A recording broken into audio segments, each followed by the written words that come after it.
Hello, Brickyards! It is Charlie Petch. I am very pleased to be coming at you from my living room. This is the sort of later afternoon kind of look.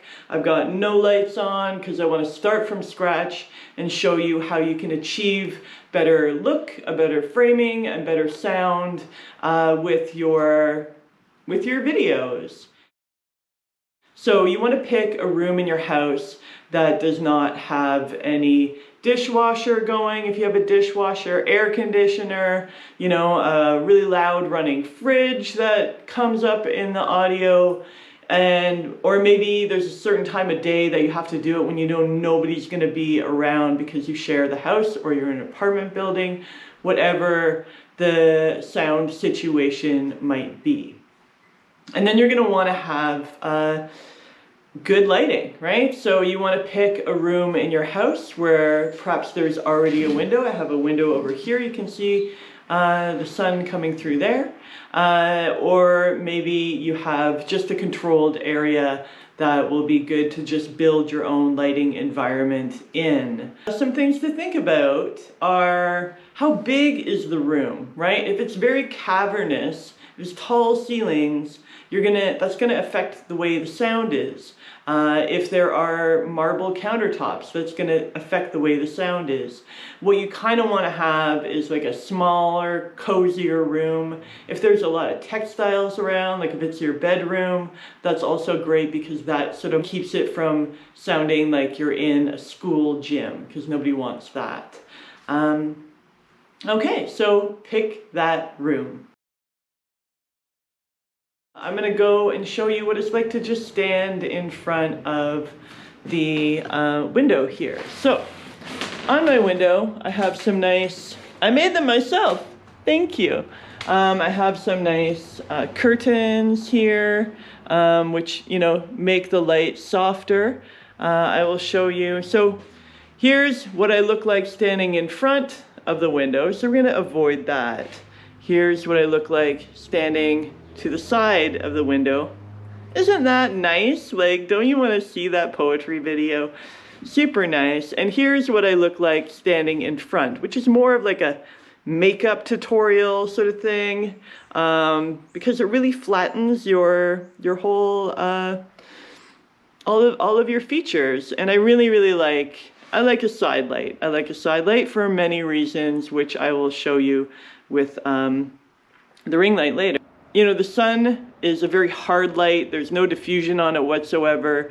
So it will come and give you like definite shadows like this, or like maybe it'll be over your head and the shadow will be down like that. Nobody wants that shadow.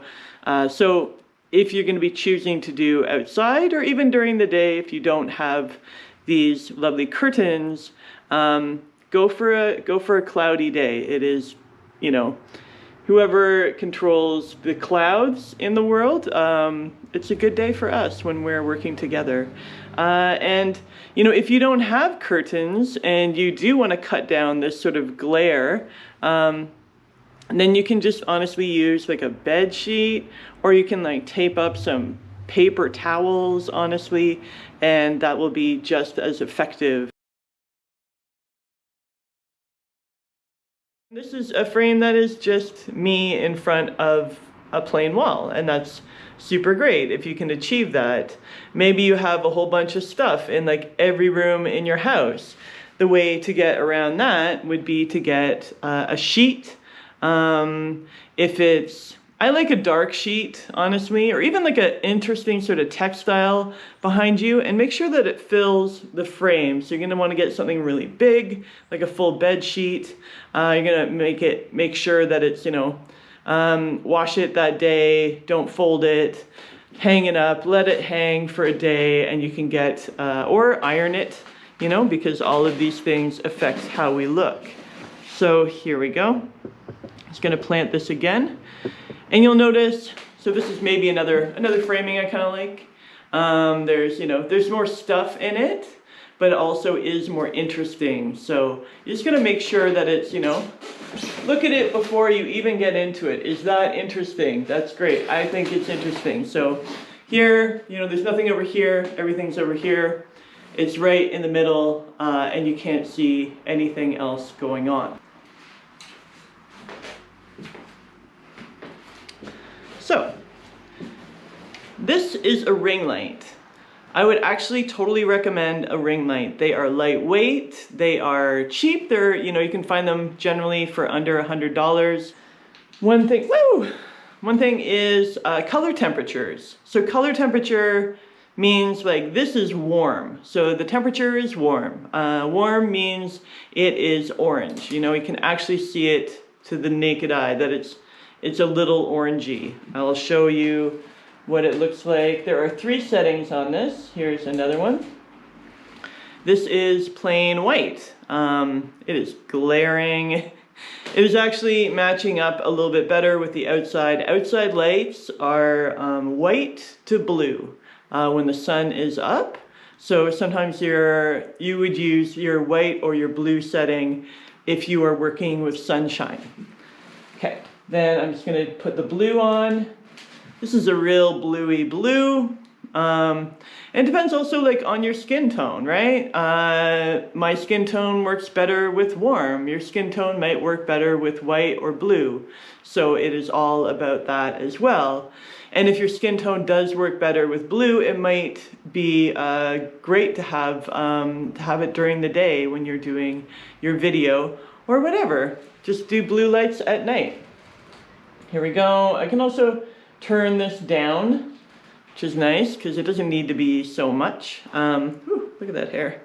And why I don't want to have it straight on is not only because, again, I'm not doing a makeup video, but if you are wearing glasses and you have this thing straight on, guess what? Everybody knows you've got a ring light. So you'll see as I move it to the side, to the side, to the side, you'll see the shadow going over to, shadow going over.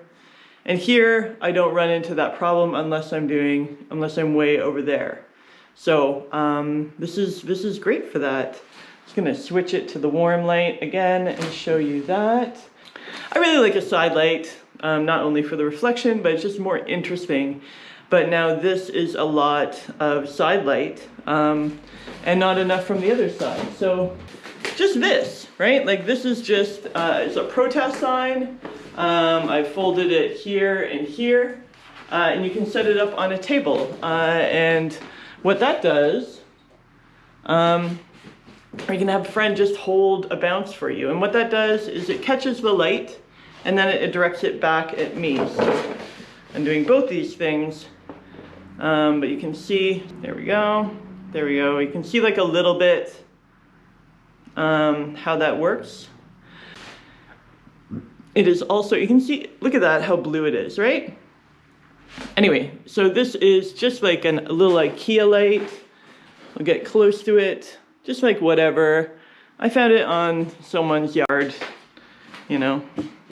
Here we go. So, and now there's that light over there, like it's like 3 feet away from me. It's giving me enough. I can also physically bring it closer. I can physically move this back and move it maybe a little more behind the camera, then there we go. So yeah, just try these things. Have a little bit of fun with light. Okay, yeah, so camera. What camera are you using? Are you using your phone? This is like a little video camera I have that I can use that I love. What are you using? Generally, our cameras on our phones are the best ones we can have. So maybe some of your money, you might want to put it to a tripod because it just makes everything easier. Or maybe you're going to do that thing with a stack of books where you have it just like balancing on the back. I know you've all done this. I don't need to show you that part. But that is also options. I would recommend that it is at your head height or a little bit taller. So like not so that you're like, hi everybody, I'm here to do my video poem. And certainly, you know, this, nobody's helped by this. Or maybe this is an effect you want to have with your video. It's just something to think about, the choices that you make. So you're always making a choice about framing, where the camera is. Do you want to do it handheld? Maybe you're holding it. And that's fine, but you just got to make sure that you're not constantly moving. when you're holding it. So you really want to find that sweet spot in order to do your poem. And of course, if you're doing hand gestures, it's going to get a little shaky with that. So just think about that. Okay, so now we are doing our poems, and we are doing our poems for an audience, right? So I know we all miss, here's my thing, I know we all miss live performance. I know we all miss live environments. But right now we have this new platform. I don't think about it replacing the old platform. I think about it being a new tool for performers to use, and that's exactly what this is. So when you are performing, we don't perform only to the microphone. We don't perform only to the edge of the stage. We perform through, right? We go past our technical helpers, and we envision an audience. If they are not there, we got to envision them. You got to envision that there's that person at home who's going to hear this poem and think, oh my gosh, this has changed my life. So if you're doing that, if you're thinking about that person that maybe it's a little you, you know, that needed to hear that poem, really think about that, feel that, and then you deliver, I'm getting kind of teared up, and then you deliver that poem right to that person, right? Because this is the format that we have, and we're going to excel at it because we are good at our art, and we want to all of our art in whatever forms that we're doing to be at its best. So yeah, so some things to warm up, of course, is just grounding things that you can do, just breathing technique you can do. Also, you can do stuff like red lorry, yellow lorry, you know, like little tongue twisters. The big black bear bled blood, the big black bear bled blood, big black bear. So these are like little exercises: red lorry, yellow lorry, red lorry, yellow lorry, red lorry, yellow lorry, yellow lorry, red. So to get our tongues ready to perform, to get our voices ready to deliver. And yeah, and we're gonna think about where our necks are. Because if you go like this, you can hear that my vocal folds have folded and it doesn't sound quite as good. So think about having your head up, think about emoting, think about standing straight up if you have the ability to stand straight up, or whatever that feels like to you, so that you're like feeling kind of professional, feeling like you're in front of an audience, because you are, it's just in a different format than usual. And yeah, and it's just about connection, really, and they're still establishing connection, even if it is with that little camera, because you know on the other side of that camera is that person that needs to hear that video poem. So, editing your video poem. Maybe you have the capability to edit your video poem. Maybe you don't. So you're going to want to get it right the first time. Just like when there's an audience, I want you to put pauses in for people to experience the silence, to experience expectation, and also for them to just like, you know, feel that they're included in this. It's really super important not to rush your poem.